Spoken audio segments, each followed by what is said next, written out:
اخيرا برافو في مكان صابر حسين يحاول يعدي، مر صابر من اليسار يحاول يبحث عن منافس، مره اخرى وصلت جول، وصلت للعتيبي حسن العتيبي.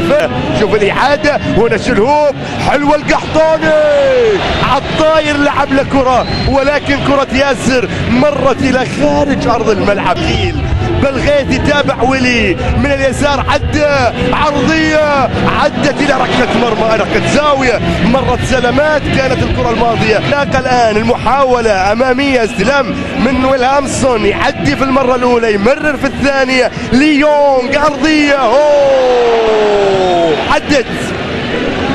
عدت من عبد الله الدوش، مرت الى ركله زاويه. اوساوي اللي شارك، أسامة مع ماجد والكرة اللعب عالية راسية،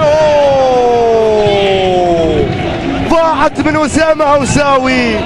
شوف راسيته مرت بعيدة عن المرمى، فرصة كانت عدم وجود أي مراقبة، وأسامة أوساوي.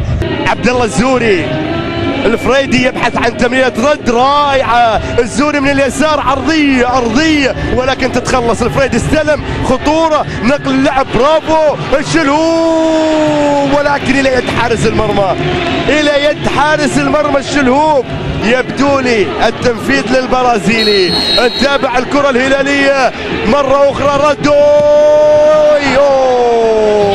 عدت الحارس عويضة العامري. شوف لعب له كرة أرضية زاحفة، وعويضة حاول يمسكها، ولكن الكرة مرت إلى ركلة زاوية رابعة. رادوي يلعب له كرة عالية الأمام، رأسية تتحول، تعود، والتسديدة إلى خارج أرض الملعب.